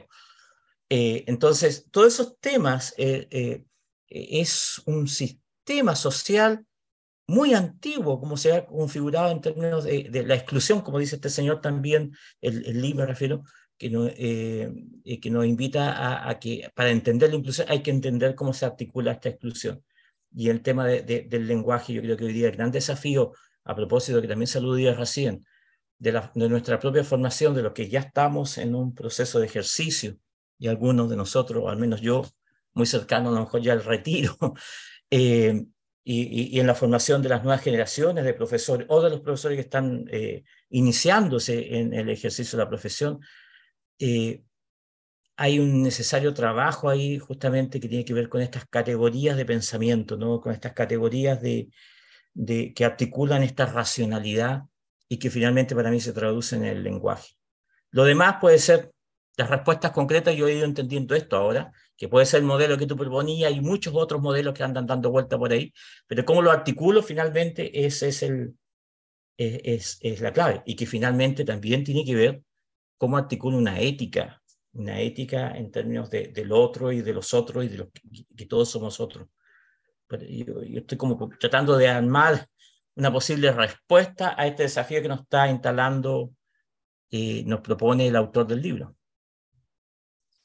Bueno, yo no conozco otros modelos que vayan en la dirección de Bernice McCarthy, si te soy sincero. Lo que conozco es más de lo mismo, esos ABP y esas cosas que no dan respuesta a esto que estamos hablando. Porque la diferencia, lo que ella plantea, son estructuras mentales. Entonces, el problema no son las categorías, es lo que hacemos en el sistema educativo con las categorías. Cuando Sí, tomamos las categorías como predictores de las trayectorias o los diagnósticos, los convertimos en explicaciones sociales de lo que las personas van a poder hacer, ¿no? Es casi lo que Kaplan desde Argentina, una profesora de la UBA, ella decía de sociología, de la educación también en la Universidad de La Plata, ella decía la inteligencia escolarizada. Entonces retomaba esta idea burdesiana, ¿no? De que la inteligencia era prácticamente un don que la gente pensaba que uno nacía así y se construía socialmente, ¿no? Y ella rompe esa idea y dice, no, esto es una construcción social, cultural, como muchas otras cosas, pero volviendo a ese, para mí en lo personal, el tema no son las categorías, es lo que hacemos en la experiencia educativa con esas categorías, porque hay que partir del supuesto que no vamos a poder eliminar las categorías, porque eso está en el ADN, es como un palincesto, es como si yo comprara una casa embrujada, aunque le haga limpieza y todo lo que quiera, siempre va a haber algo que va a volver, va a ser como ese fantasma que va a volver y nos va a penar, ¿no? Entonces va a pasar eso. Ahora, lo importante de esto es que, de lo que se iba enunciando en estos capítulos, es que tú lo decías con mucha claridad, José Miguel, hay un cambio retórico y no sintáctico, es decir, no hay un desplazamiento de los significantes para que la realidad se modifique, ¿no? Y eso en educación nosotros tenemos que reconocer que la educación, a diferencia de otros campos, funciona siempre desde una cuestión más intuicionista, no desde un discurso propiamente consolidado, ¿no? Y eso, por ejemplo, uno lo puedo, sí, yo lo pongo ahí, ya, Jair. Entonces, cuando uno, por ejemplo, mira cómo son las prácticas de investigación, cómo son las prácticas de formación de los profes, uno se da cuenta que es una cosa bien eh, elemental en relación a otros campos. Entonces, y la educación es un campo que debería ser mucho, de la complejidad debería estar en el centro del debate, debates mucho más profundos, cuestiones que nos lleven justamente a entender los nuevos críticos. Pero la formación es muy instrumentalizadora. De hecho, que con esto quiero terminar. Mucho tiempo yo enseñé didáctica para profes de educación básica, psicopedagogos, educadores diferenciales, didáctica del lenguaje, de esto que les tenía que enseñar a leer. Y la gran crítica que me hacían era, ¿por qué yo no les enseñaba los clásicos modelos de lectura? Y yo decía, pero qué estupidez esta gente, decía yo a mis colegas, porque en el fondo, tú para que un niño sordo o un niño que no está cruzado por ninguna discapacidad consolida el acto de lectura, tú tienes que entender cuestiones que pasan en la cabeza y cuestiones que la lingüística hereda. Entonces no es llegar a la alfabetización a seca, o lo mismo que nos pedían enseñar los programas del Ministerio de Educación. Entonces yo decía, pero yo no voy a perder tiempo enseñando eso, si eso va a cambiar con el tiempo. Entonces, lo que más compruebo en mi experiencia es que cada vez me convenzo más que la educación es una práctica oscura, que carece de elementos que podrían transformar esto. Y bueno, y eso es un peligro que rozamos todos día a día en la vida de la escuela. No estoy diciendo que un problema no solo de los profes, es del campo de trabajo, de la forma, las tradiciones que están impregnadas, esto de la experiencia. Oye, las buenas experiencias son experiencias, no siempre son buenas y son más de lo mismo, material concreto, cartón, cartulina, cuando uno mira las experiencias, buenas experiencias de un colegio, ¿no? Entonces uno, en realidad yo digo, pero ¿qué hay de innovador en esto, no? Siempre me hago esas preguntas y sigo viendo ese anacronismo entre esa escuela y estos nuevos grupos que van ingresando, ¿no? Bueno, eso, José Miguel, te agradezco. Salvador, tú no estabas pidiendo la palabra y estaba en orden de consideración después de José. Bueno, adelante. Perdón. Sí, gracias. Bueno, a mí me tocó trabajar con el capítulo 5 y pues es una lectura que parece que describe el contexto que se vivió y que se vive en México. Como lo mencionaba en la semana pasada, el modelo de integración educativa para niños con necesidades educativas especiales comenzó en 1992, pero fue más que un diagnóstico, una situación que fuera de justicia social, se le dio característica o el nombre de modernización e innovación educativa, pero fue una decisión política. Y como se mencionaba en el texto, estos niños pasan a la escuela regular y en vez de tener ese nombre de niños de educación especial como antes se conocía, ahora son los niños integrados, ¿no? O los niños con necesidades educativas especiales. A veces esos conceptos hasta la fecha hay algunos docentes que los siguen utilizando cuando ya se ha pasado por diferentes modelos como el de inclusión, educación inclusiva. Entonces, en ese sentido, pues el cambio de conceptos no quiere decir que haya un cambio en la operatividad ni en los hechos, ¿no?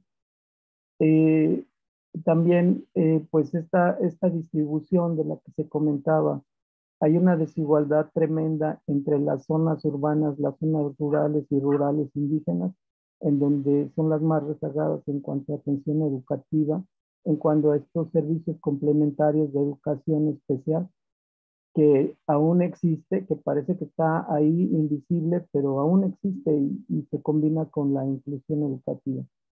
En ese sentido, creo que yo como persona con discapacidad visual he notado, por ejemplo, que hablan de una inclusión o de un modelo de inclusión. Cuando llega uno a una escuela, pues esa escuela no es una escuela que practique la inclusión ni siquiera entre sus docentes, ni siquiera entre sus maestros. En las mismas escuelas hay grupos de maestros separados y los estudiantes lo replican. Ahora, hasta parece que cuando llega uno a un aula, la obligación de la inclusión la tienen los alumnos o los estudiantes en ese grupo. Cuando hacen un evento de inclusión educativa, no invitan o no está el director, no están los administrativos, no están los intendentes. Entonces, ¿cómo se puede ir generando una cultura de inclusión desde la escuela para que de ahí salga hacia un modelo social si ni siquiera entre el mismo cuerpo docente están incluidos? Es un principio que ni siquiera se da. Entonces, a veces la cuestión es de que no porque llegue un estudiante con discapacidad a una escuela, se va a dar ese hecho, ¿no? O sea, es algo que yo creo que está muy lejos de la realidad, porque la inclusión se tiene que practicar antes de que haya un estudiante con discapacidad en una escuela y después, o sea, sería llegar a un escenario que practique la inclusión como una cultura, como un día a día. Por otro lado, también se ha mencionado lo de los maestros especialistas. No recuerdo exactamente el dato, pero estaba escuchando una conferencia en Hamburgo en donde se reúnen para precisamente resaltar que a pesar de que hay maestros especialistas, el número de niños o estudiantes con discapacidad ya los ha rebasado. Entonces, hacen falta recursos, claro que sí, hacen falta recursos para capacitar también. Y pues también en ese sentido, pues sí, ¿no? Se hace esa distinción, ¿no? En que ya los maestros especializados pues no son suficientes para la cantidad de personas con discapacidad que hay en las escuelas. Y bueno, por otro lado, se ha diseñado, digamos, el informe Warnock, pero es un estudio de 4 años, que duró 4 años, y que de ahí se derivaron 220 sugerencias para la inclusión. Entre las más principales está que ningún niño es ineducable, en que se tiene que hacer un diagnóstico antes de los 5 años y que los papás y los maestros tienen que trabajar en equipo, ¿no? Para beneficio del niño. Y bueno, Perdón, Salvador, que ningún niño es que no alcancé a escuchar. Ineducable. Yo no entiendo. O sea, que no hay ningún niño que no se pueda educar. Incluso, ineducable, ya, gracias. Ineducable, aunque tenga discapacidad. Entonces, son unas de las primeras sugerencias, y creo que siempre que se critica el informe Warnock se habla de que niños de necesidades educativas especiales y el concepto de barreras para el aprendizaje y la participación tampoco ha cambiado nada. Entonces, no es nada más el cambio de concepto, ¿no? Sino que se necesita, yo creo que bueno, los hechos, ¿no? Pero más que nada, yo en mi experiencia propia, el contacto que he tenido con personas con discapacidad, quienes son más autónomos, quienes desarrollan todas sus habilidades y tienen capacidades diferentes. Por ejemplo, yo soy carpintero, yo estoy ciego y sigo haciendo marcos de madera. Ahorita me he dedicado mucho a estudiar, pero sigo trabajando en la carpintería, cocino, etcétera, ¿no? Como muchas otras personas ciegas. Pero se cree, ¿no? O se piensa que, que solamente pues podemos hacer o no hacer una cosa nada más. Eh, y creo que en ese sentido, pues la educación es una parte de nuestra vida, pero las personas que han estado saliendo adelante, que están en un trabajo, terminando una licenciatura, han sido muy estimuladas desde niños, ¿no? Entonces, la inclusión no nada más es un derecho de que debe de llegar el niño a la escuela y a ver el maestro cómo le hace para educarlo, ¿no? La inclusión precisamente se debe de ver como un proceso educativo, un proceso de enseñanza y aprendizaje, que como ya lo mencionaba la maestra, me parece Estela de Brasil, yo estoy de acuerdo con que debe de haber una preparación previa y se asustan y han dicho que la educación inclusiva debe de darse dentro del aula, pero es a veces imposible cuando llega un chico con discapacidad, cualquiera que sea, el maestro no tiene esa formación ni sabe, por ejemplo, si es ciego, no sabe cómo alfabetizarlo, el niño tampoco ha recibido una educación alternativa, ni la madre o el padre de familia tampoco sabe, ¿no? Entonces, se debe a muchos factores, ¿no? Sobre todo económicos y geográficos, en donde se están cerca o no de los centros de aprendizaje para personas con discapacidad. En fin, por ejemplo, en Guanajuato no hay una fundación desde hace casi 12 años que voy a cumplir ciego. No hay una fundación para personas con discapacidad visual aquí en este municipio. Entonces, bueno, en ese sentido, yo considero que sí, esa educación se puede ir comenzando desde el preescolar. Son necesarios los diagnósticos porque independientemente de los sentimientos de discriminación que puedan tener y que el horror que se tenga, las consecuencias son peores cuando ese niño se descubre con un TDAH, por ejemplo, a los 12, 8 años o a los 13, a los 14, ¿no? Es inevitable que a falta de todas estas cuestiones se han hecho grandes esfuerzos y yo los reconozco a todos los maestros que se esfuerzan y que sienten esa vocación por educar a todo su grupo, pero a falta de esas consideraciones hay mucho rezago educativo y abandono escolar. Hay muchos niños que ya con discapacidad que no terminan su secundaria, no llegan a preparatoria y mucho menos a la universidad. Entonces, pues este 3 de diciembre se hacen muchos eventos en donde los estudiantes con discapacidad son los protagonistas, pero en realidad no se dice cuánto rezago educativo ha habido, cuánto abandono educativo ha habido de estos niños y cuáles son las estadísticas de quienes están trabajando, ¿no? Porque al parecer, si en educación no hay como ese soporte, pues mucho menos en las áreas laborales. Y bueno, con eso termino. Gracias. Muchísimas gracias, Salvador. Y ese punto que toca es muy importante porque uno de los debates en los seminarios de discapacidad o de estudios críticos de la discapacidad es que no hay un instrumento claro o un registro tan claro de todas estas cuestiones que tú estás nombrando en los sistemas educativos. No está tan claro esos porcentajes, esas situaciones, esas trayectorias. Y eso es importante poderlo reconocer. A pesar de que él dice en el capítulo que la inclusión no se reduce a las personas con discapacidad, no está negando la discapacidad, pero sí está problematizándose que la inclusión es un problema ontológico que aborda muchos más grupos, ¿no? Gracias, Salvador, por tu aporte. Yajaira, vamos contigo. Ya, muchas gracias, Aldo. Un saludo para todos. Disculpe, estaba teniendo problemas con la aplicación del Zoom, parece, y no puedo activar la cámara.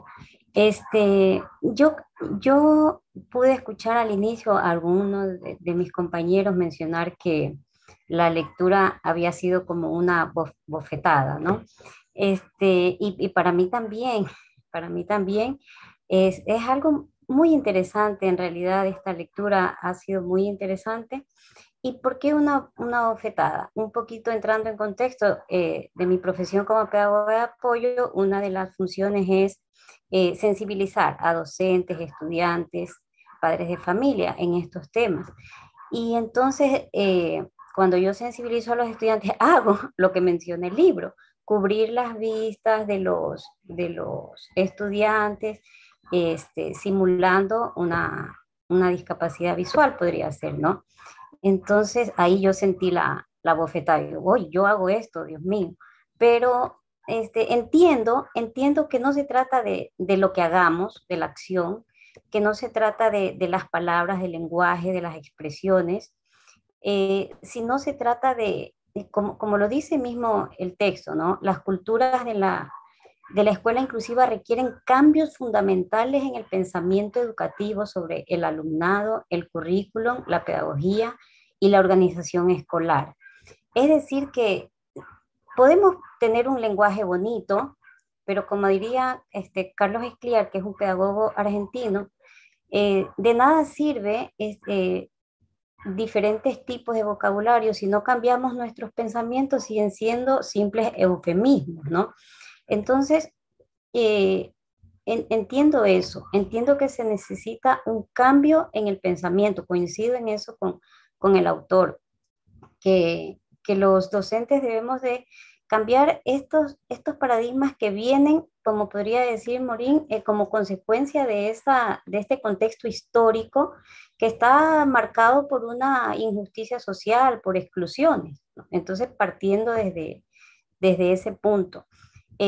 Otra frase, bueno, hubieron muchas, pero aquí resumiendo dos o tres que más me impactaron. Por ejemplo, dice: las manifestaciones más claras del espíritu y la organización de la sociedad son sus normas jurídicas y su programa educativo. O sea, como que las leyes o las normas jurídicas, tanto de una nación como de un país, son el reflejo, ¿no? de lo que podemos pensar. Muchas veces las normas, las políticas se construyen de acuerdo a lo que piensa, ¿no? la sociedad o quienes nos gobiernan.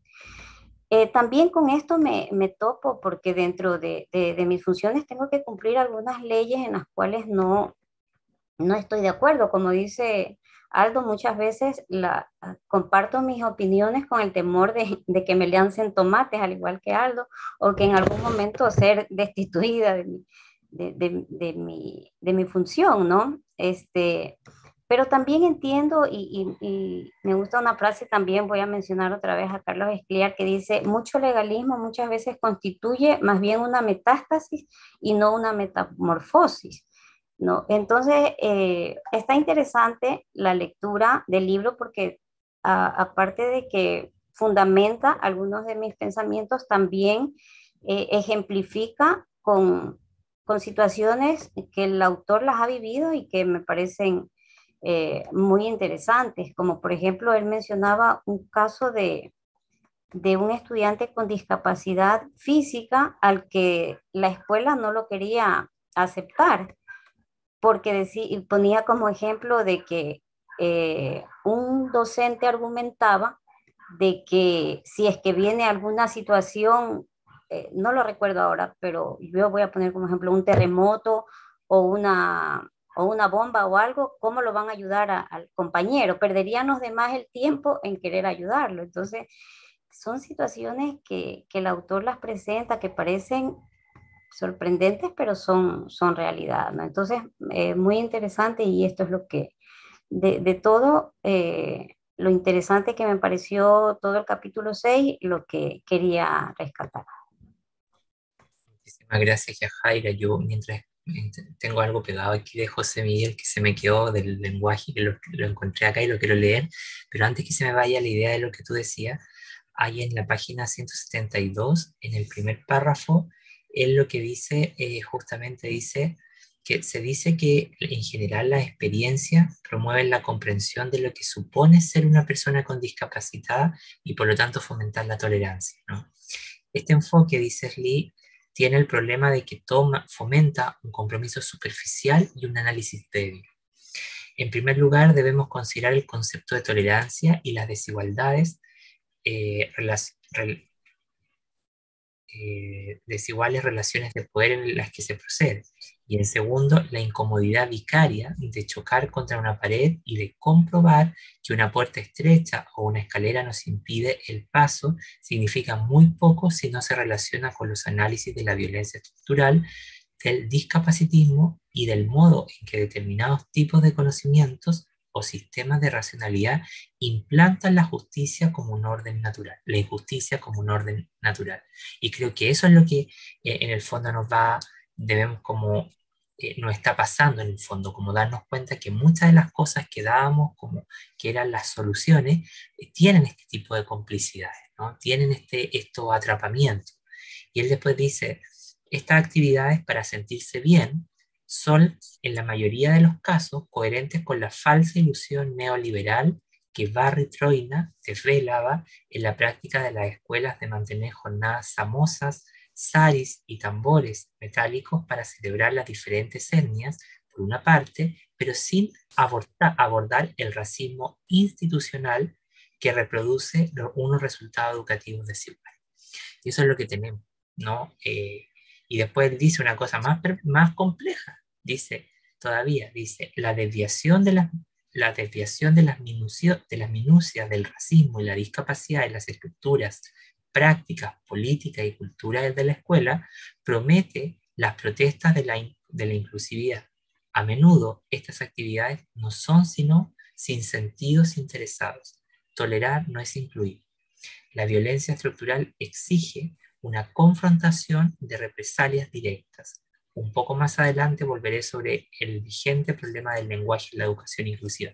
Y ahí, en la página de al lado, dice lo que José Miguel decía, ¿no? En la página 173 dice, después del poema, Poem for a Dead Poet, dice, en la esfera de la política pública, las palabras son instrumentos empleados tácticamente al servicio del pueblo. O sea, no es intencional que a nivel mundial entendamos esta idea errónea que hemos tenido de la inclusión.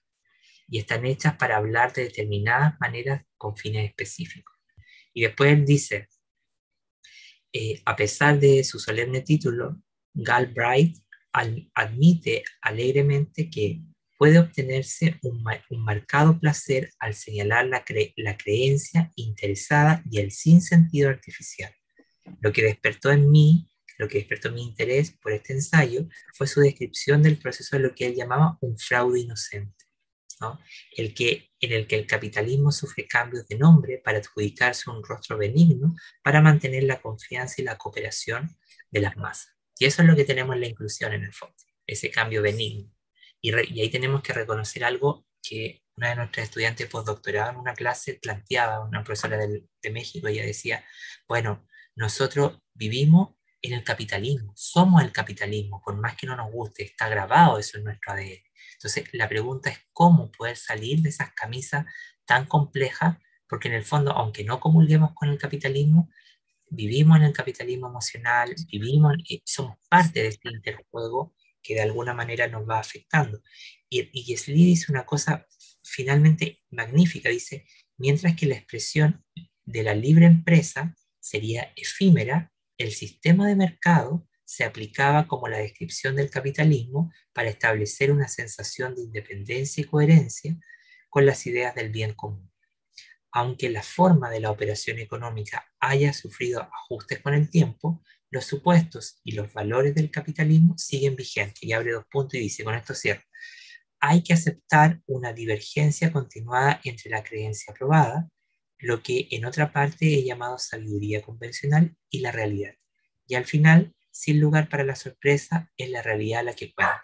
Por lo tanto, él siempre está diciendo que el discurso de la inclusión está atravesado por una poderosa habilidad discursiva, justamente que nos hace creer que esto es una cosa ingenua, inocente, pero va encubriendo estas múltiples modalidades de fraude que están pegadas. Y bueno, no quería dejar pasar eso porque lo que traía a colación José Miguel tiene que ver justamente con eso que Sli planteaba. Yo voy a compartir, José, dale nomás. Sí, una pregunta. Lo que pasa es que hace como un año de estas navegaciones erráticas que uno hace por internet, que empieza en un tema y termina en otro, por lo menos a mí me pasa con frecuencia. Encontré una investigación que solo pude ver el título y el resumen porque estaba bajo estos conceptos capitalistas de la investigación, estaba embargada. Entonces, que justamente, pero no recuerdo tampoco los investigadores, pero es de este grupo, me parece que estaban ahí algunos ingleses en esta investigación, que justamente indaga en esto cómo el lenguaje y esta como transposición de las palabras, pero en el fondo se hacía lo mismo. Hay una investigación dando vuelta por ahí, pero no la he podido volver a encontrar porque pasó nomás, no la grabé, no anoté nada. No sé si te suena a ti algo o a alguno de los compañeras del grupo ha encontrado algo por ahí. Agradecería si tiene el dato.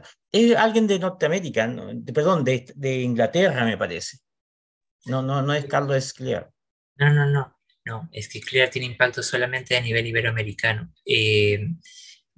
¿Te acuerdas más o menos el apellido de alguno de los autores? Porque, mira, yo estoy pensando que iba por ahí por Melensko, por ese grupo. No creo que vaya por ahí porque Ainscoot es muy funcionalista, él es muy del sistema, él no piensa cuestiones complejas en torno a esto. Pero él tiene un libro con varios colegas que se llama Eficacia para quién, del año 2001, es Lee Tomlinson, Stephen Ball, donde justamente critica la idea porque mucho tiempo, desde el contexto español, se había esbozado por allá por el año 2010, se decía que una escuela inclusiva cumplía con los mismos criterios de una escuela eficaz, por ejemplo, nada de esto, Sí. pero eso reproduce, ¿no? En el fondo un atrapamiento más profundo, que es una idea de inclusión alojada al interior del capitalismo, ¿no? Entonces, bueno, ellos van a decir que esa idea es perversa y reproduce justamente eso, y también que lleva como a nuevas clases de oportunismo político. Si te acuerdas, a lo largo de la semana mándame un correo más o menos de alguna palabra clave. Voy a tener que hacer una búsqueda porque me interesó muchísimo, pero son esas cosas que uno deja, no anota en el momento y mi memoria es muy frágil. Gracias. Oye, miren, esto que está acá yo creo que ustedes lo han visto en otro lado, que es una escalera de retroalimentación, ¿ya? De la enseñanza para la comprensión. Entonces lo que me gustaría que ahora hiciéramos es que libremente pudiéramos abrir nuestros micrófonos y que fuéramos como respondiendo a viva voz y analizando lo que vamos diciendo en los minutos que nos quedan. Por ejemplo, el hacer sugerencias. ¿Qué sugerencias le haríamos al autor, por ejemplo, en relación a los temas que trata? No a cómo escribe, sino que a los temas que trata. ¿Qué sugerencias le haríamos? Luego que expresemos algunas inquietudes con respecto a estos temas, qué cosas valoramos y qué cosas clarificamos con la lectura, ¿no? Me gustaría que pudiéramos poner en diálogo estas preocupaciones que me parece que nos pueden enriquecer como para dar un cierre bonito el día de hoy a todas estas conversaciones que estamos teniendo, que a mí en lo personal me tienen el corazón así súper hinchado porque en realidad estamos viendo la inclusión o sus problemáticas desde otra óptica. Bueno, dejo el micrófono abierto para quien quiera comenzar.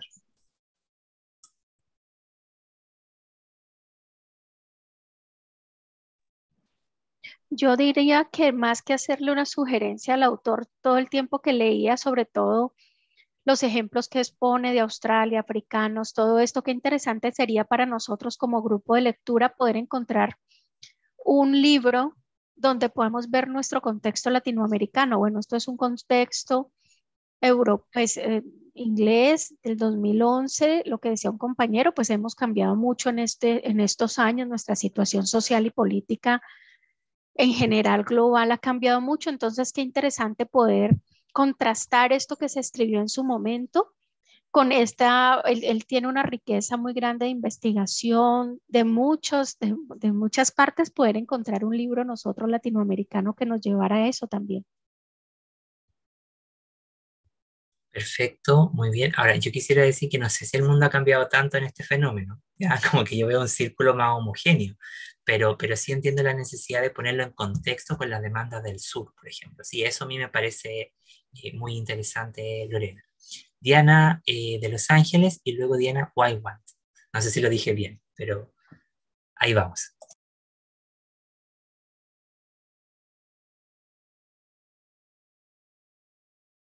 Diana, María de Los Ángeles. Sí, ¿se me escucha bien? Sí, Yo pensaba más bien en hacer como algunas contraposiciones, más que una comparativa con América Latina. Quizás hay algunos estudios que hagan como contraposiciones a lo que el autor dice, ¿no? O sea, sería interesante, sería como un debate. No sé, es una idea que se me surgió en base a mi trabajo de tesis, que también nos estamos haciendo como contraposiciones de nuestros temas. Pienso que también sería muy interesante hacerlo acá. súper, muchísimas gracias. Diana, vamos contigo. Sí, yo un poco en la línea que de alguna manera lo contestaste vos, Aldo, lo que yo le preguntaría al autor es si desde que escribió el libro, si ha visto en algún lugar cambios, si digamos en sus recorridos, viajes, lecturas, digamos, si hay, digamos, ha visto ejemplos de instituciones, regiones, países que, aunque no esté, digamos, terminado el proceso y que se haya logrado esta escuela diferente que él propone, si por lo menos va en algún lugar, si se va en camino hacia eso. Y lo otro, también cuando, no me acuerdo quién fue que proponía encontrar un libro, una publicación, no me acuerdo el nombre, perdón, pero una publicación sobre la región latinoamericana. Yo lo que propongo es que en lugar de esperar poder leer lo que otro haya escrito sobre nuestra región, ¿por qué no pensar en escribir algo sobre, digamos, los pocos cambios que uno desde su lugar, o sea, en este grupo debe haber seguramente, así como hay este interés, seguramente se van haciendo pequeños cambios en las instituciones donde cada uno de nosotros estamos, y creo que podría ser, digamos, si es que ese libro no existe, en lugar de esperarlo, lo generaría, digamos, trabajaría en eso. Súper, Eso súper. nomás. Muchas gracias, Diana, porque hay un desafío imaginativo también, ¿no? Que implica justamente, si hablan de inclusión, implica cambiar nuestras formas de pensar, de mirar los objetos de análisis con los que interactuamos y superar esa idea que Lee decía de un fenómeno como ingenuo, como bien intencionado, ¿no? No tiene más complejo. Muchísimas gracias, Diana. Gaby. Gracias. Yo le preguntaría al autor y me quedo para seguir trabajando con la máquina de la exclusión.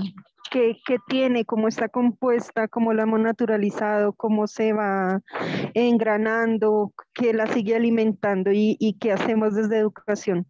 Porque siento que siempre nos has dicho que desde la red institucional, la estructura de la sociedad, ¿no? Lo estructural hay como mucho y hay mucho escrito y pareciera que ahí hay un avance, pero en lo relacional, ¿qué? O sea, o pareciera tan obvio y tiene que ver con el encuentro con el otro, bueno, realmente con qué tendría que ver y cómo profundizamos para no seguirle aportando a esa máquina. ¿Cómo somos más conscientes de eso? Súper, muchísimas gracias, Gaby. José Miguel. Sí, yo me voy a colocar en el peldaño de valorar y valorar el texto en términos del diálogo que él hace con otros autores que vienen a darle un peso, a poner en perspectiva esta conversación, ¿no? Y en lo personal, en algunos autores que yo había visto como aislados, y que aquí como que se empieza a articular y voy a volver a buscar para profundizar y articular, ¿no es cierto?, esta mirada. Y hay una diversidad, gente que está desde del pensamiento de la pedagogía crítica, hay sociólogos ahí dando vueltas, hay filósofos. Entonces me parece muy, muy enriquecedor. Valoro esa escritura en esa perspectiva. Me parece que escribe también de manera amable, es una traducción, pero escribe de una manera amable. Está escrito, podríamos decir, desde el sur, aunque desde el sur australiano. No obstante, hay ejemplos interesantes ahí que no son muy distintos, a pesar de esta necesidad de mirar desde Latinoamérica, pero lo global también ahí funciona, ¿no? Bueno, me quedo ahí, en esas cosas. Expresar inquietudes, tengo muchas inquietudes, pero así como una específica para el autor, no me atrevería en este momento a hacer un planteamiento. Súper, muchísimas gracias, José Miguel. Y no nos olvidemos que a pesar de que el libro se vivió mucho tiempo en Australia, aunque Australia sea un reino y todo lo demás, sigue siendo un país donde hay mucho contraste, desde esos contrastes que se cruzan entre ser del primer mundo y haber sido colonizados, ¿no? Donde la misma Judy Singer en uno de nuestros seminarios del CELEI decía, yo era una niña rara porque era muy blanca y era extraña para la Australia, que es donde la gente no es tan blanca. Entonces, eso ya no habla de que a pesar de que geográficamente pertenezca a la Commonwealth, termina estando su práctica cultural en el sur-sur, en otras cosas, ¿no? Así que muchas gracias, José Miguel, por ese guiño que hace, que me parece muy, muy importante. Lorena, a ver la... Sí, yo tendría también una pregunta para el autor en el capítulo 6, cuando él habla de que la educación inclusiva debe declararse una empresa mucho más radical y creativa, hablando obviamente de que esto de generar adaptaciones, apoyos, nos vuelve cómplices de calibrar y categorizar a los jóvenes para los futuros sociales y desenlaces sociales. Entonces, yo pensaba preguntar cómo pasar de eso. Uno no puede pasar de 0 a 100, o sea, uno no tiene esta estructura social, esta educación y lo cambia radicalmente. Entonces, cuando él habla de generar una empresa mucho más radical y creativa, ¿cómo hacemos cuál sería como la ruta de actuación para ir haciendo este cambio sin que la misma institución nos rebote? Ustedes saben que cuando hay propuestas completamente en ruptura con alguna estructura que viene andante, pues lo que pasa es que el sistema te escupe, te saca inmediatamente, y eso es cuando uno no puede ser radical, pero en un contexto donde ya uno está inmerso y trabajando hace mucho. Entonces sí me gustaría poder preguntarle al autor cómo se imagina esa transición, porque ahí parece como si uno tuviera que pararlo inmediatamente y cambiar, y eso no va a pasar con un sistema no permite eso. Qué buena reflexión hace Lorena, porque justamente eso es lo que desde los estudios culturales, por ejemplo, Stuart Hall criticaba y decía, bueno, las grandes ideas están condenadas a habitar muchas veces la opacidad, porque no se entienden, y cuando viene la gente a decir, aquí está la respuesta, el fenómeno ya mutó, es como los virus, entonces siempre estamos atrapados en eso, ¿no? Me parece muy, muy significativo esto que plantea. ¿Alguien más quisiera aportar algo? Mayra, Luis Jesús. Reactivado el audio. A mí me gustaría... Adelante. Permite. Bueno, Aldo, pues para tratar como de tener ese sentido esperanzador, pensar en que, pues, como en el capítulo se le leía, es una consecuencia, digamos, de decisiones políticas en gran parte. Todo lo que se ha derivado en cuanto a la inclusión educativa o la educación para personas con discapacidad, como prefiero llamarlo yo,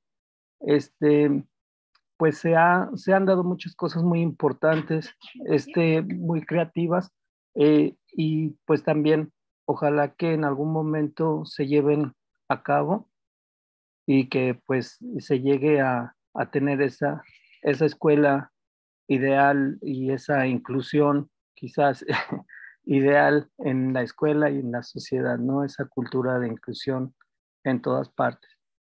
Esa sería mi participación. Gracias. Muchas gracias, Salvador. Mayra. Bueno, a mí sí me gustaría como preguntarle lo que ahora pues expresé en mi intervención, y es ¿cuál sería para él su nuevo concepto de lo que implica como tal un estudiante, qué es un docente, la pedagogía y el currículo? Y me encantó una frase, digamos, no, me encantó, no, me dejó cuestionada más bien una frase que ahí surgiría una pregunta, y es que en la política las palabras son instrumentos tácticos al servicio del poder. Entonces la pregunta sería, ¿cómo lograr que en la política las palabras sean un instrumento táctico al servicio de la educación inclusiva? Excelente pregunta, porque eso justamente tiene que ver con lo que podemos transformar. Y desde acá, Gaby Alfonso dice, desde la línea Rogers Lee, ¿qué podemos leer para complementar, como leer complementario? Bueno, hay hartas cosas que podemos leer. De hecho, uno de los libros que sí podríamos leer y que a mí me parece el capítulo 1 de ese libro, que es el que se llama Deconstruir la educación especial y construir la educación inclusiva, de Thomas y Loxley del 2007, que también son británicos, hace un análisis complejo, va en la línea de Slee, ya como para entender los fundamentos, los posicionamientos, los problemas, pero ya desde las cuestiones más contemporáneas tendríamos como que revisar. Lorena, adelante. No, se me quedó mi mano levantada. No, Jamie Lorena Escobar. Ah, perfecto. Hola, bueno, algo que yo valoro desde, digamos, la postura a la cual el autor nos lleva también como a reflexionar, como a hacer una ruptura también dentro de este andar y transitar de la educación inclusiva, pero vuelvo también como recogiendo lo que abordé o la pregunta, la inquietud que abordaba en nuestra clase anterior, hace 8 días, en relación también a esas políticas, va como muy en línea como al cuestionamiento que hace Mayra. Partiendo de allí, entonces, como qué lineamientos son los más propios como para poder llegar a esa construcción realmente desde una educación inclusiva que no vuelva como todo este tema, ese eufemismo, donde se sigue llamando de otra forma, pero las situaciones se siguen presentando aún dentro de esa época, digamos, lo de la integración y aún ahora en la inclusión, pero se siguen presentando las situaciones dentro de nuestros contextos y ámbitos escolares. Pero considero que también, más allá de hacerle la crítica a la escuela, es un cambio desde el sistema educativo, o sea, un cambio desde esas propuestas, esa voluntad política, esos lineamientos políticos. Creo que es pertinente, pues él lo aborda bastante, pero sí es como puntualizar entonces desde cuáles serían como esas fibras que hay que tocar, esos pilares que hay que fortalecer dentro de esa misma construcción para una real política educativa inclusiva. Ajá, muchísimas gracias. Aldo. Gracias a ti, Jamie. Muchísimas gracias por llevarnos a preguntarnos por esas fibras que están ahí como configurando el contexto. Ahora yo les quisiera preguntar, desde que comenzamos a leer el texto, ¿sienten que, aparte de sentirse algunos interpelados, sienten que ha habido como algo que ha cambiado en nuestra forma de tratar de entender la inclusión?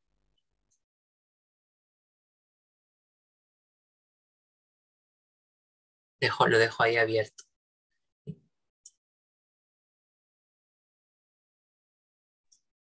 Bueno, yo creo que tuve unas claridades. Yo trabajo esta línea hace un tiempo con un grupo educativo de la Universidad del Valle. Siempre tenemos allí nuestra maestra, digamos, que es Jacqueline Cruz, que es una terapeuta ocupacional también, y siempre nos ha hecho fuertes llamados con respecto a no jugarle a la ley, no jugarle a JPEG, no es estar como en otras aperturas. Ella lo habla como, es una idea muy neoliberal, siempre dice, eso es muy neoliberal, eso es muy capitalista, y nunca había entendido, aunque había hecho unos acercamientos a entender mucho el porqué de esto. Hemos escrito algunas cosas con respecto a eso, pero creo que este libro me está permitiendo entenderlo un poco más en profundidad, aclarar como esto que ella nos ha querido enseñar hace un tiempo. Qué bueno, Lorena, muchísimas gracias. José Miguel, vamos contigo. Bueno, yo he sido bien expresivo en mi entusiasmo con el texto, porque de alguna manera me permite desarrollar una reflexión más fundamentada sobre ciertas intuiciones que yo tenía o venía desarrollando. Es decir, yo siempre me he manifestado bien crítico respecto de cómo se han ido implementando la política de inclusión, particularmente hacia las personas con discapacidad. Por otro lado, esta segregación o segmentación, cuando hablamos de inclusión, lo pensamos siempre en función a en relación con la discapacidad, pero no miramos otros elementos de grupos excluidos, no se articulan en la gestión de las escuelas, se han generado nuevos espacios de segregación dentro de la propia escuela. Entonces, me ayuda muchísimo a poder articular un discurso y dar fundamento a ciertas miradas. Así que en eso me es muy útil, me tiene muy motivado haberme encontrado tanto con esto como el seminario permanente que ha sido muy ayudador en eso, y espero sumarme a otras iniciativas que se vayan generando desde CELEI. Súper, muchísimas gracias. Me pasa lo mismo que a José Luis. José Miguel. A José Miguel, perdón, que a José Miguel. Sí. He tenido ya muchas ideas dando vuelta y que en este texto, digamos, está todo muy claramente expresado y digo, bueno, eso es lo que vengo pensando, y encontrar como un aliado y digamos, alguien con quien uno puede después seguir dialogando, me parece muy interesante. Gracias. Gracias a ti, Diana. ¿Le gustaría estar en una sesión con Roger? Ay, sí, y le hacemos las preguntas. Sí. No prometo Total. no prometo para este año, pero sí el próximo año hay una actividad, una cátedra que acá se va a inaugurar, que se llama Roger Slee. Entonces, a medida en que se esté concertada la fecha, yo los voy a convidar y aquí para que vengan y se sienten en primera fila, ¿ya? Por último, por el Zoom, y puedan conversar con el autor, porque realmente Qué bueno. uno se da cuenta de que mucho de lo que él dice, Diana, es como tú lo señalas, ¿no? Uno encuentra como un eco, algo que te resuena en eso, ¿no? Yajaira. Sí, bueno, el leer este libro, como mencionaba, me permite reafirmar algunas ideas que tenía en cuanto a la inclusión educativa, aclarar y aprender otras. Me parece interesante esta parte que dice, y si se consigue, y si se consigue, o sea, haciendo referencia a la lucha, a la inclusión, a de una educación para todos, y si se consigue esto, entonces, ¿cuál es la naturaleza de la victoria? ¿El premio es el ingreso en una institución en la que no se le acepta con agrado?